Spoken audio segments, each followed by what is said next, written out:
uma jornada aqui na igreja, especialmente se você está chegando aqui hoje, se você não está acompanhando isso de uma maneira mais de perto.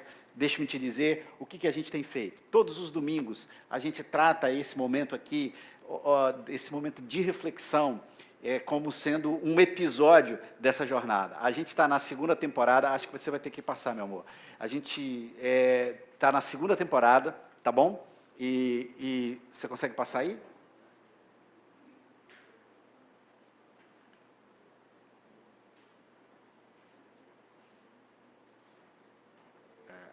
Ótimo. Beleza, deixa eu ver se eu conseguir daqui. Eu consigo daqui, ótimo. A gente está na segunda temporada da nossa jornada. Se você quiser voltar, acompanhar, ver o que aconteceu na primeira temporada, grava 4 letras. C de comunidade, P de presbiteriana, B de barra, T de Tijuca. www.cpbt.com.br. Vai lá, clica em mensagens e você vai ter primeira temporada, segunda temporada. E a gente está na segunda temporada. E nessa segunda temporada, a gente está falando sobre quem era o Deus de Jesus Cristo. Que Deus é que Jesus, a quem Jesus se dirigiu, quais foram as imagens e as percepções que Jesus teve sobre Deus. E isso é absolutamente importante para a gente lembrar e entender que a imagem que a gente tem de Deus, ela é fundamental para a vida.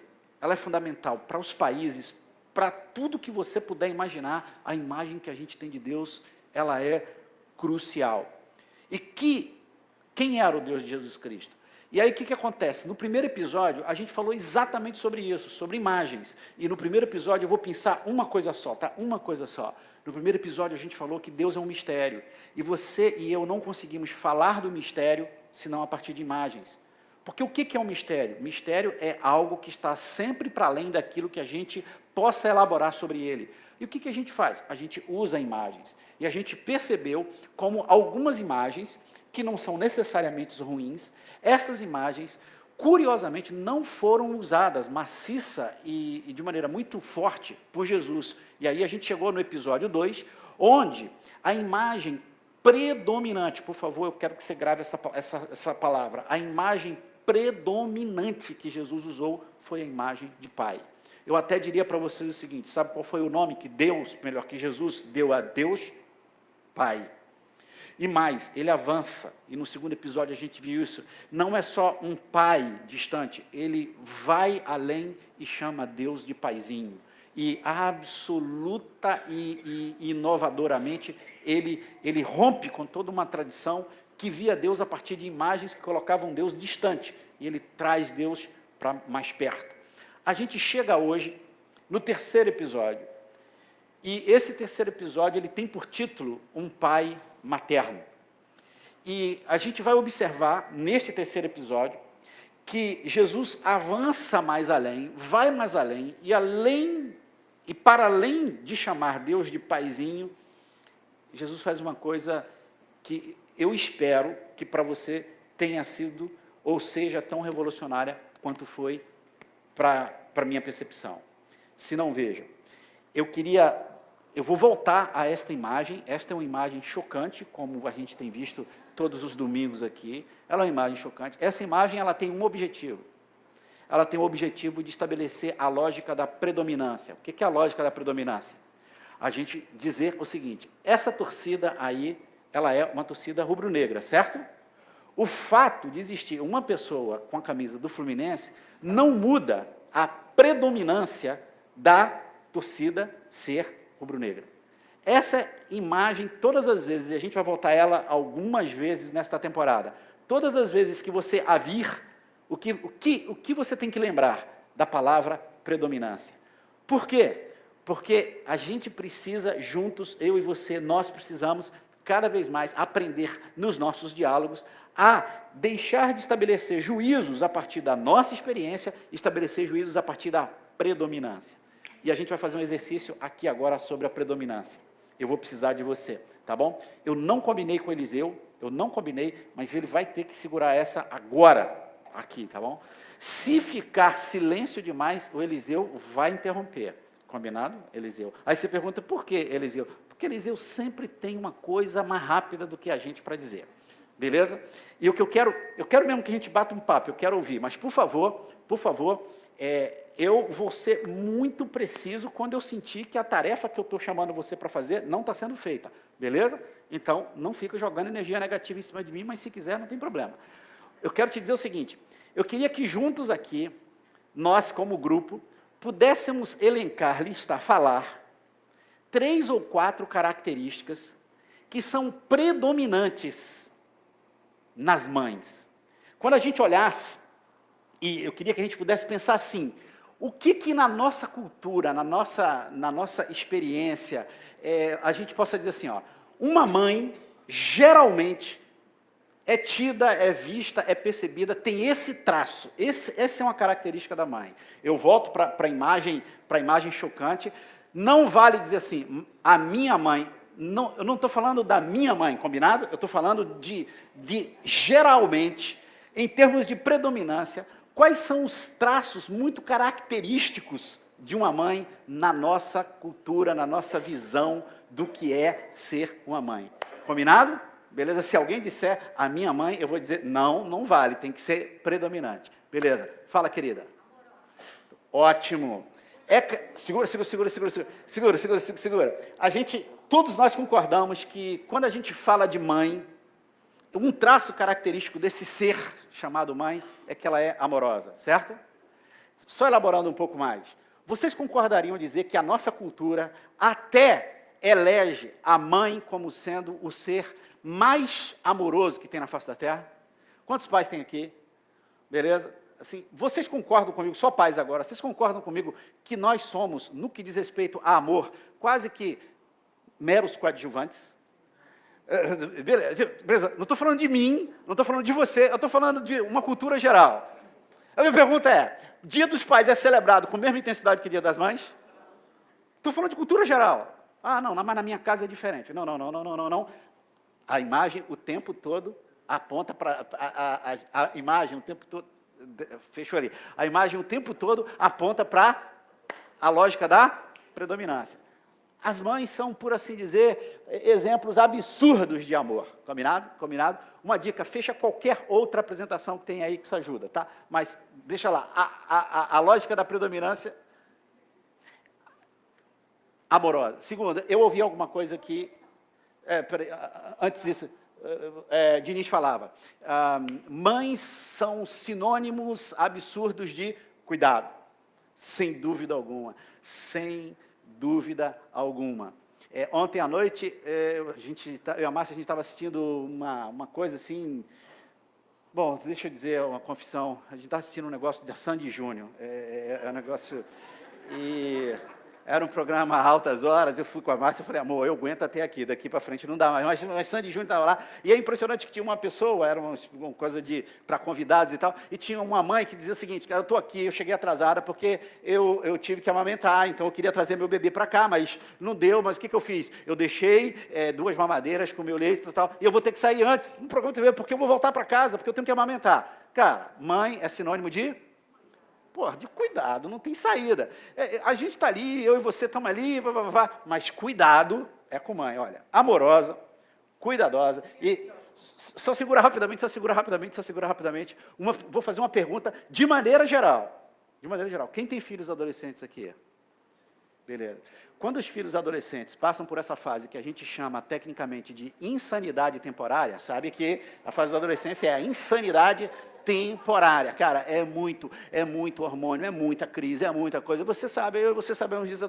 Quando os nossos filhos, quem tem filho adolescente na cidade do Rio de Janeiro, meu Deus do céu, que chega a época do sair para ir para uma festa ou para uma coisa, cara, que tensão, que angústia. A minha pergunta é, no geral, por favor, não é na sua casa, na predominância, no geral, quem é que fica acordado? Cuidado. Amor, cuidado, alguém falava mais. Poxa, a mãe perseverança, ótimo. A mãe perseverança, sem dúvida alguma. A mãe é aquela figura incrível, a mãe aguarda, a mãe dá mais uma chance. E aí, vou fazer uma pergunta tão simples quanto essa. Por favor, grava o que eu vou dizer. A minha mãe, um dia, foi lá e me bateu na minha infância. Natural, a gente apanha E boas palmadas são sempre muito bem-vindas, não é verdade? E aí, minha mãe me bateu. Eu me lembro que eu disse uma coisa, esse é o problema da psique infantil, né? Você fala coisas e não mede as consequências. Eu falei assim, eu nunca mais volto para essa casa, eu vou sair daqui. Como se eu tivesse condições de manter essa promessa, verdade? Eu tinha lá 7, 8 anos, tal. Mas supondo que eu fizesse isso, quem me esperaria todo dia na varanda da casa? Beleza? Amor, cuidado, perseverança, dedicação já está lá no cuidado. Fala, Márcia. Eita, o amor de mãe é apartidário. Por partido, estou entendendo o seguinte, Márcia. Irmãos têm sempre partidos, já reparou? Partido é um negócio de irmão, não é um negócio de mãe. Não é verdade? Não é um negócio de pai. Porque irmão está sempre queixando para a gente, os dois, ou os três, ou os quatro. Por isso que, para mim, são dignos de ato enorme de heroísmo, pessoas que têm mais do que hoje, na nossa situação, 2, 3 filhos, 4 filhos. Olha, mas se você tem 2 filhos, por exemplo, se prepare, se você ainda não viveu, viverá, e até o final, você vai, de alguma maneira, você vai viver a seguinte situação. Para meu irmão, ou para minha irmã, tudo ok. Para mim, nem sempre.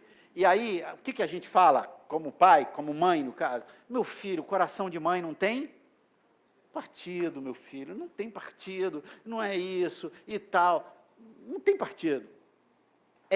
E aí, pensa só um detalhe, pensa, e por favor, grava o que eu vou te dizer. Toda pessoa apartidária, Márcia, ela sofre a possibilidade de ser lida equivocadamente por quem está em briga, nos dois lados. Eis porque ser mediador de um conflito é algo tão... Especialmente se a coisa está polarizada, porque você olha e diz assim, mas esse lado tem uma razão, tem um ponto, o outro lado te odeia por causa disso. Assim, mas esse lado também tem um ponto, o outro lado te odeia por causa disso. O que mãe faz num conflito? Meu filho, dá uma chance para o seu irmão. Dá uma chance para o seu irmão. Mãe é assim. Mãe é amorosa, mãe é cuidadosa, mãe é perseverante, mãe é partidária, mãe é... Eu te diria, Vatuzzi, eu acho que sim, mas eu não sei se esse é um traço que eu entendo, eu acolho, não sei se criativa é o traço, pelo menos aquele que vai me servir para esse momento. Está ali, eu acho que a mãe é, sem dúvida alguma, criativa, mas não acho que seja um traço característico de todas as mães, como, por exemplo, amor, cuidado, babapá. E o que falou lá? Protetora. A mãe é um negócio absurdamente... de uma proteção incrível. Podendo, em alguns casos, inclusive, proteger demais. Ora, aqui eu paro, tá bom? Porque vocês já me deram todos os elementos fantásticos para a gente avançar. Mãe, ela é amorosa, eu quero puxar pela memória. Amorosa, cuidadosa, perseverante, protetora, e mãe é a partidária. Todos estes são elementos tipicamente maternos na nossa cultura. Combinado? Todos esses, aqui agora eu consigo. Todos esses são elementos tipicamente maternos da nossa cultura. Agora uma outra pergunta, não, mas ninguém precisa levantar o braço, tá? Quem aqui, não precisa levantar, tá bom? Quem aqui, nos últimos, nós estamos, esse é o que mês do ano? O mês de número? 5. Quem aqui, neste ano de 2019, não levanta a mão, tá bom? Já leu pelo menos um livro? Não levanta a mão. Quem chegou, não precisa levantar a mão. Quem aqui já leu pelo menos um livro? Peraí. Se você leu um livro, aí eu tenho uma outra pergunta. Você leu no papel ou você leu de forma digital? Porque hoje já tem, você lê de uma maneira digital. Atenção. Se você leu no papel ou de maneira digital, não importa, no papel você, não sei se esse é o teu hábito, você pode pegar um lápis ou um marcador de texto, essas coisas estão desaparecendo em função do mundo digital, você passa lá, eu não sei se você tem o mesmo hábito que eu, de coisas muito importantes daquele livro, a gente vai lá e destaca. Inclusive, nas versões digitais dos livros, tem até uma coisa muito legal que diz assim, na hora que você olha aquilo e você vai destacar, tem um número de pessoas que, lendo aquele livro, destacaram o mesmo trecho. Então, diz assim, 1.500 pessoas destacaram o mesmo trecho. E é curioso isso, porque aquilo que te chama a atenção, aquilo que você faria, o chamado, passaria o marca-texto amarelo em cima, e diria, isso me chamou a atenção, porque isso é, talvez, uma das coisas mais importantes que este livro possa dizer, isso é, de fato, o centro da mensagem daquele livro. Quero te dizer uma coisa. Tem um dos biógrafos de Jesus que se chama Lucas, e Lucas foi um médico que escreveu a respeito de Jesus e fez uma biografia a respeito de Jesus. Tem um detalhe importante. Como você sabe, as biografias de Jesus, conforme chegaram até nós e depois foram assim arrumadas, elas estão arrumadas por capítulo. Capítulo 1, capítulo 2, capítulo 3, capítulo 4. Lucas, se você ler a biografia de Jesus do biógrafo Lucas, sabe o que você vai chegar? Você vai chegar no capítulo 15 de Lucas, que é, por assim dizer, o centro do livro de Lucas. E se você dissesse assim, Eduardo, da biografia de Lucas, qual seria o capítulo que você marcaria todo o texto? Eu marcaria o capítulo 15. E o capítulo 15 é, por assim dizer, o coração da biografia de Jesus. Neste capítulo 15, Jesus fala sobre a sua imagem de Deus. E ele trabalha 3 situações fantásticas. A primeira situação, ele vai dizer que o reino de Deus, portanto Deus, é como um pastor que tem 100 ovelhas. E uma ovelha se perde. Uma ovelha se perde. E ao invés dele fazer uma conta econômica do tipo, bom, uma ovelha num grupo de 100, me ajuda o pessoal da matemática, isso é um percentual de perda de quanto? 1%. Esse percentual de perda, ainda mais se aquela ovelha que se perdeu for teimosa, for a ovelha mais chata, o que o pastor vai fazer ali naquele caso? Já vai tarde. Porque eu e você precisamos aprender o seguinte, em alguns momentos da vida a gente precisa celebrar a bênção da subtração. Diminuiu? Tá lindo. Porra, tá lindo. Já vai tarde. Beleza? A gente sabe disso. Já vai tarde. Aquele pastor olha e diz, cara, peraí, eu vou parar tudo que eu estou fazendo, eu vou parar de cuidar atenção, eu vou parar de cuidar, eu vou parar de proteger, eu vou parar de fazer tudo que eu estou fazendo, por todas as 99, e eu vou cuidar daquela que se perdeu. Eu faço uma pergunta, essas são características de quem? Normalmente, de pai ou de mãe? Segunda coisa, Jesus diz que o reino de Deus e que Deus, portanto, se parece com uma mulher que perdeu uma moeda em casa. Uma moeda. Cara, e aquela moeda parecia ser tão importante, ou por razões econômicas ou simbólicas, eu não sei. Porque, detalhe incrível.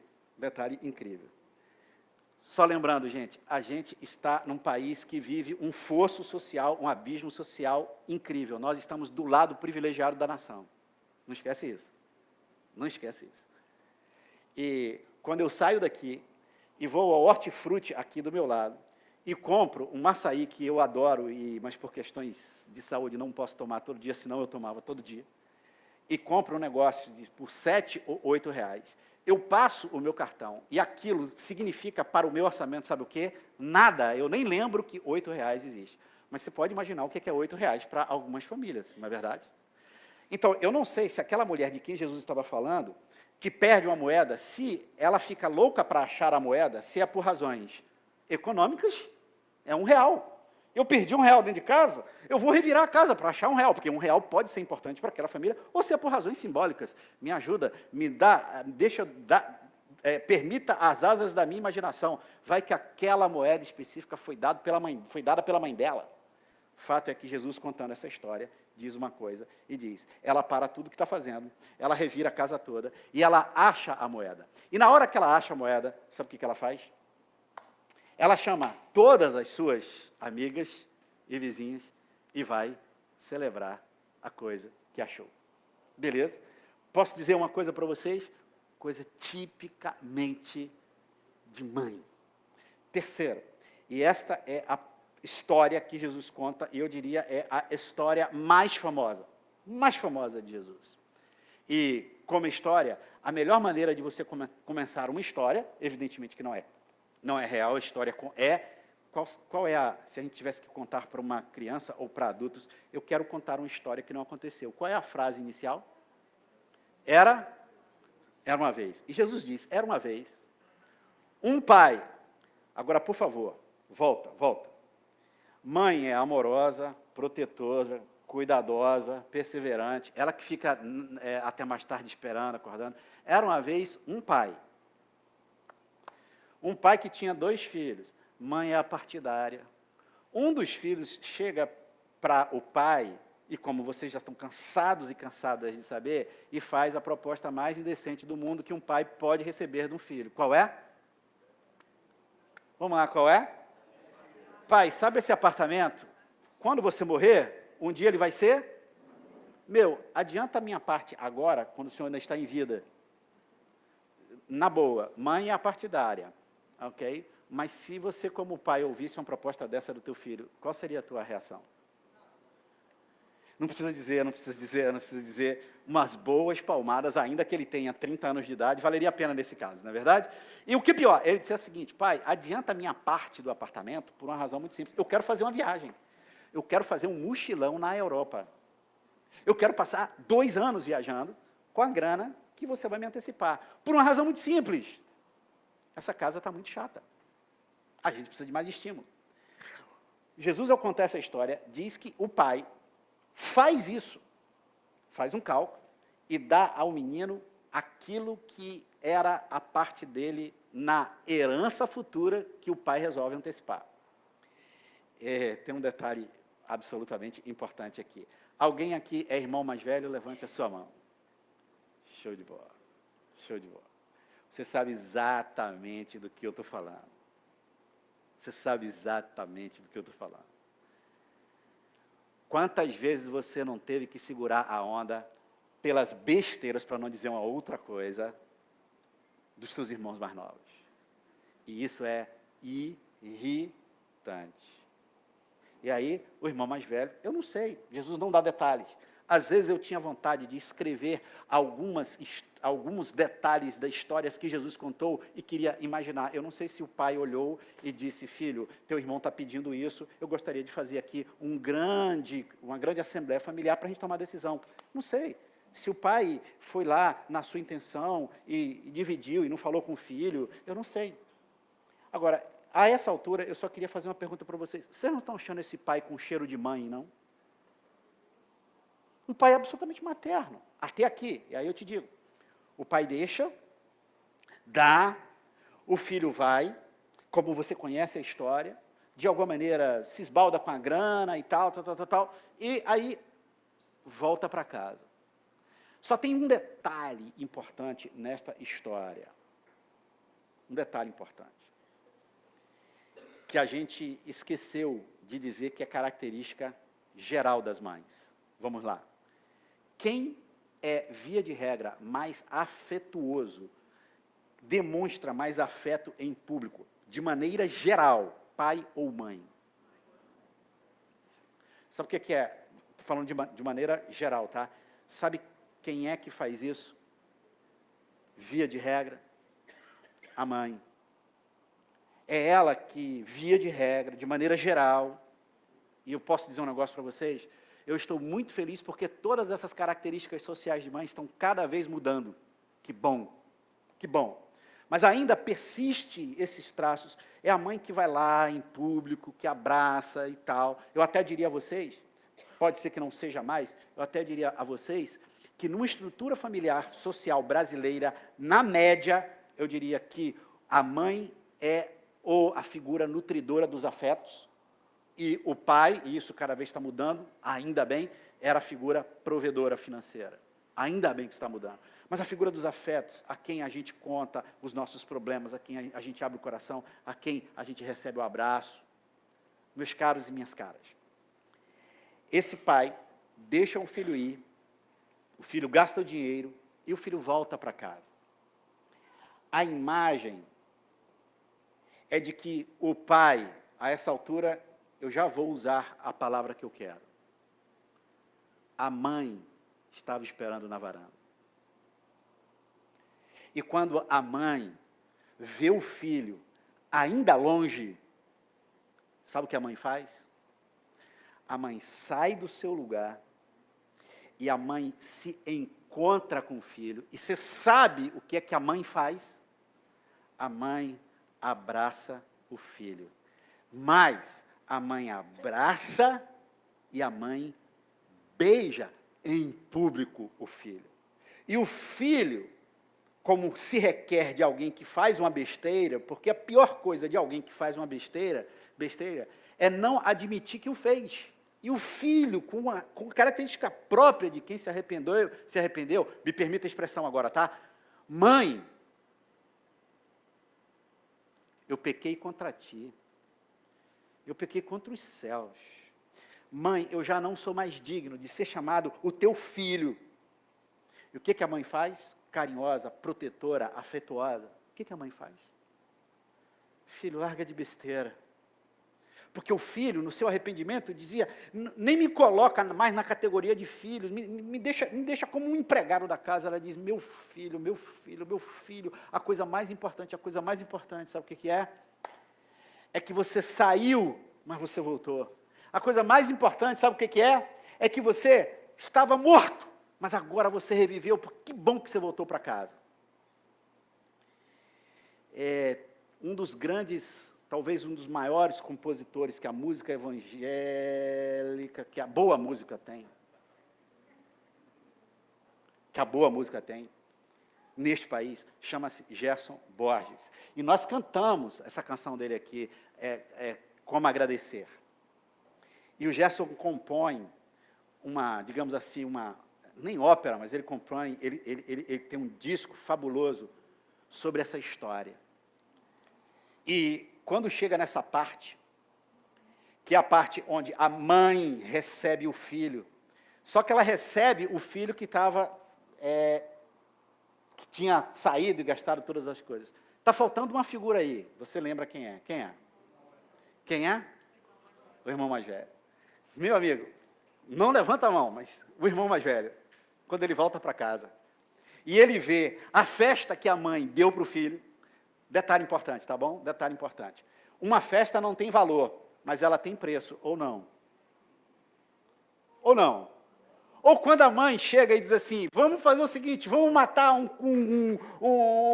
fazer um churrascão porque você voltou para casa. Tem custo para a família? Mas tem um valor absurdo, mas tem custo para a família. E aí, quando o menino mais velho volta, e o Gerson foi inspirado por Deus, porque ele compõe um blue. E diz assim, eu voltava para casa num dia inteiro de trabalho. E aí o filho chega mais velho e olha, e diz, com perdão da expressão, pai, tu só pode estar de... Como é que esse moleque irresponsável gasta toda a grana da família e ele volta para casa? Mãe, desculpa, proteção tem limite. Mãe, desculpa, amor tem limite. E aí a guerra se instaura. Mas o coração de mãe é o quê, Márcia? Aí a mãe vai para um lado, diz, meu filho, olha teu irmão, meu filho. Não volta, meu filho, olha teu irmão, meu filho. E a mãe não se sabe se aquele cenário foi resolvido. Eu conto-lhes essa história, eu pego esses traços para lhes dizer o seguinte, Jesus não só chamou a Deus de Pai, como o chamou de Paizinho. E eu lhes afirmo, a partir deste simples exercício, e tantos outros textos que se possam citar aqui, eu lhes afirmo, que sem dúvida alguma, o Deus de Jesus Cristo é um Pai absurdamente materno. E se quisermos ir além e sermos realmente revolucionários, a gente diria que o Deus de Jesus Cristo é uma mãe que também sabe ser pai. Agora, a essa altura vale a pena fazer a seguinte reflexão. Por que Jesus nunca chamou Deus de mãe? Venham comigo. Na história da teologia, e aqui agora, presta atenção que eu vou te dizer. Você tem duas expressões. A primeira, somos imitadores de Cristo. Sabe qual é o problema dessa coisa de imitar a Jesus? Imitar vem do verbo grego mimeo, de mimetizar. Quem é que assume a forma daquele bicho que... imitar tem isso. Acontece que eu e você não podemos imitar Jesus. E acontece que me permita a expressão, é um caminho menos excelente. Eu vou imitar exatamente o que Jesus fez. Não dá para fazer isso. E, pasmem vocês, historicamente isso foi tentado. As pessoas disseram, onde Jesus viveu? No deserto. Então tiveram pessoas que mudaram para o deserto, porque elas queriam imitar. E aí tem perguntas, Jesus namorou? Olha que coisa interessante. Dia desses eu fiz uma referência aqui, assim, de que Jesus teria, assim, quem sabe, tido uma coisa por Maria Madalena. Escândalo. Eu sei que isso é escândalo. Presta atenção como esse negócio é sério na cabeça da gente. Deixa eu dizer uma coisa. Eu tenho certeza que todo mundo que está aqui sabe o que eu estou dizendo. Nem que tenha sido na escola. Você olhou para uma menina ou para um rapaz e deu um frio na barriga. E se você conseguiu ser correspondido ou correspondida naquele amor, e você viveu uma experiência de namoro, e o namoro acabou, e eu e você sabemos o seguinte, toda pessoa que quer ter uma psique saudável, ela precisa de rejeição em algum ponto. Já parou? E é bom que isso aconteça na adolescência. Estava namorando, a minha paixão, aquela coisa, e de alguma maneira ela terminou comigo, ou ela não terminou comigo, e ela ficou com o outro. Cara, isso me acaba. Isso faz parte da construção da nossa psique, e que bom que isso acontece. Agora eu posso te dizer uma coisa. Depois eu e você ficamos adultos, e depois, me permita falar de mim. E depois você olha para uma pessoa, de tantas outras pessoas que tem, e você não sabe discernir, mas misteriosamente você sabe o seguinte, esta é a pessoa com quem eu quero construir a minha vida toda. No meu caso, no caso oposto, eu me torno o homem amado, e ela se torna a mulher amada. E aí, olha aqui para mim, há poucas coisas na vida tão maravilhosas, do que fazer amor com a mulher amada. Sabe por quê? Porque quando a gente faz amor com a mulher amada, termina aquele ato sexual maravilhoso e prazeroso, e ela pode continuar colocada no seu peito. E eu não tenho nojo, nem de mim, nem daquele momento. Gente, vocês estão me dizendo que é loucura, é pecado, é achar que Jesus não participou disso? Se eu e você temos dificuldade com isso, é porque nós ainda carregamos na nossa cabeça o fato de que sexo é um negócio sujo, é humano. É por isso que na história da igreja, casamento foi tido como concessão aos fracos. Os mais fortes são aqueles que não se casam. Por quê? Porque não podem transar. É por isso que nós, do cristianismo, temos uma obsessão absurda. Seja para um lado de proibição, seja para um lado de uma vida dupla, absurda. São pessoas que, em público, invocam valores morais, são extremamente rígidas, mas vivem uma vida dupla. Sabe o que é isso? Porque nós nunca tratamos a questão da humanidade de Jesus do jeito que ela precisa ser tratada. E aí, alguns tentam imitar. Não. Não é imitar, porque isso é impossível. O que a gente tem é que seguir. Imitar significa tentar reproduzir necessariamente condições de tempo e temperatura. Seguir é você olhar o jeito de viver de Jesus. E o jeito de viver de Jesus foi fantástico. Só voltando um ponto. Num determinado lugar, uma pessoa conversava comigo, olha como essa coisa do sexo ela é forte na nossa cabeça. A pessoa dizia assim, pastor, não foi comigo, tá? Todas as vezes que eu vou ter sexo com o meu marido, eu até já sugeriria mudar essa expressão. Falar transar, amor, alguma coisa. Ter sexo é uma coisa muito formal, né? Tipo, olá, tudo bem?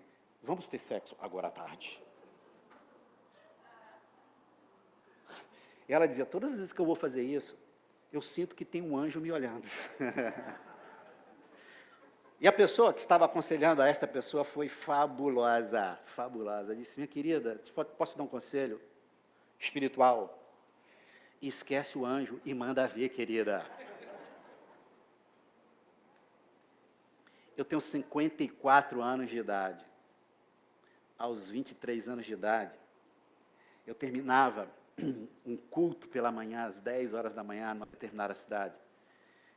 E ia num carro e viajava 5 horas de carro numa estrada, sem asfalto algum, para dar a ceia a uma congregação da nossa igreja. Pequena igreja, congregação, 5 horas de viagem.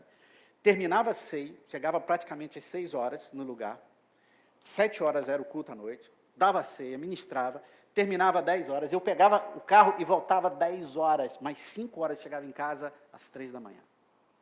Teve um dia que essa minha rotina foi alterada, porque as pessoas que lideravam a igreja, era um casal, me pediram encarecidamente para eu chegar mais cedo, porque elas precisavam conversar comigo. O que eu fiz? Cheguei às 3 horas da tarde, e na conversa com eles, uma coisa surgiu.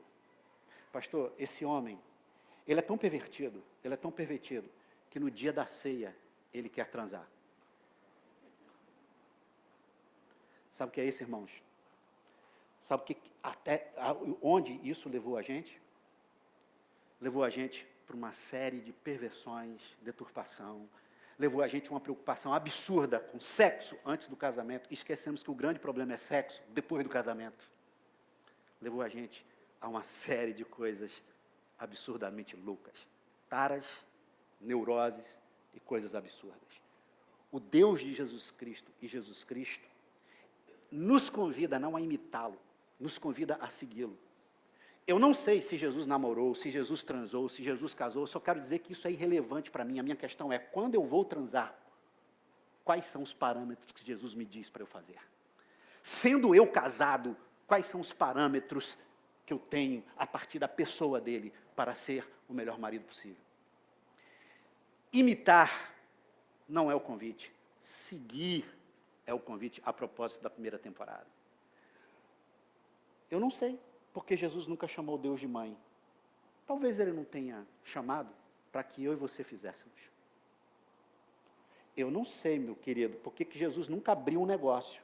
Talvez nunca tenha feito para que eu e você fizéssemos. Qual o problema disso? Detalhe agora importante, tá? Detalhe importante. Jesus Cristo, nosso Senhor, nosso amigo, nosso Salvador. E você sabe por que é nosso Salvador? Porque, segundo aquele misterioso escritor da carta aos Hebreus, diz que ele vestiu a nossa carne, viveu, encarnou a nossa própria humanidade. Esse Jesus nos ensinou, de alguma maneira, que o Pai dele, o Deus, é um Pai materno. A essa altura, eu queria te dizer uma coisa. Se você não leu, vale a pena a leitura. Se você leu, ótimo. Se você não tem tempo de ler, vale a pena assistir. Um filme que fez época, que, é claro, gerou muita polêmica, chamado A Cabana. E você sabe, no filme A Cabana, como é que Deus é mostrado?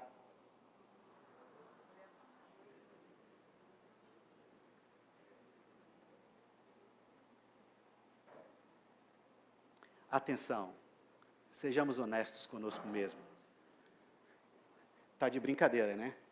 Eu morro, vou ter um encontro com Deus, e Deus é uma, e ainda mais, não completa. É quase que para algumas pessoas dizer, desculpa, eu não estou no céu. Senhores, e se a melhor imagem de Deus for essa? Mais ainda, Dia das Mães, tempos de WhatsApp. Vocês receberam memes? Cara, eu recebi tanto meme sobre Dia das Mães, e mãe para lá, para lá. O mais, fotos, meme é fotos, tá? O mais sensacional de todos, eu não pude deixar Aí você deve ter visto por aí. Esse aí. Esse aí. Isso aí é demais.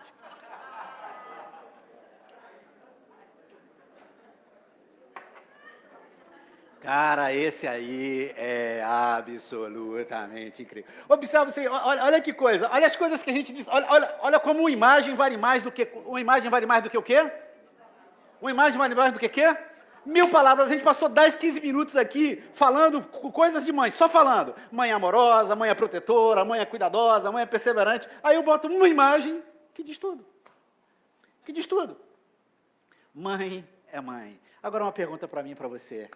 E aqui, se eu não escurecer, você não vai olhar para mim. Uma pergunta para mim e para você. A mãe não é um ser divino? A mãe é um ser divino. Agora olha para mim aqui. Se mãe é um ser tão divino, por que eu não posso chamar de mãe o divino ser? Eu repito. Se mãe é um ser tão divino, por que não chamar de mãe o divino ser?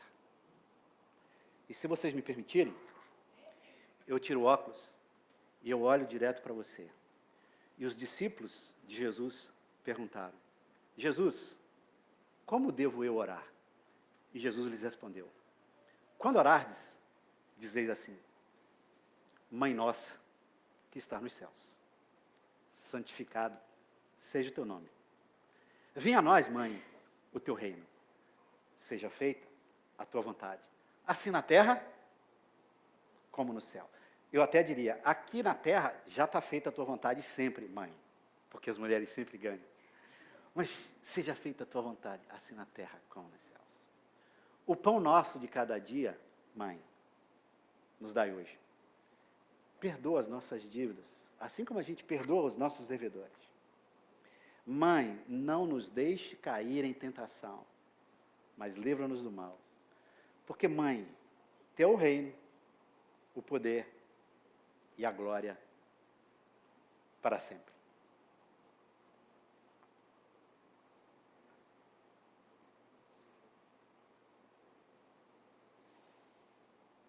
Tem 2 grupos de pessoas aqui nesta manhã.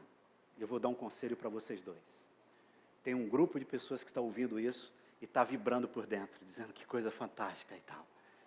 A você, que coisa boa. Você está no grupo certo. Brincadeira. O segundo grupo é aquele que está sentindo um mal-estar. A você que está sentindo um mal-estar, não vai um conselho, vai uma pergunta. Por quê? Quem sabe a resposta a essa pergunta pode trazer muita luz. Só um pai materno pode resolver um problema que eu tenho, um problema que você tem. E esse problema chama-se SDD. Mas sobre isso a gente conversa no episódio 4. Feche os teus olhos por um instante.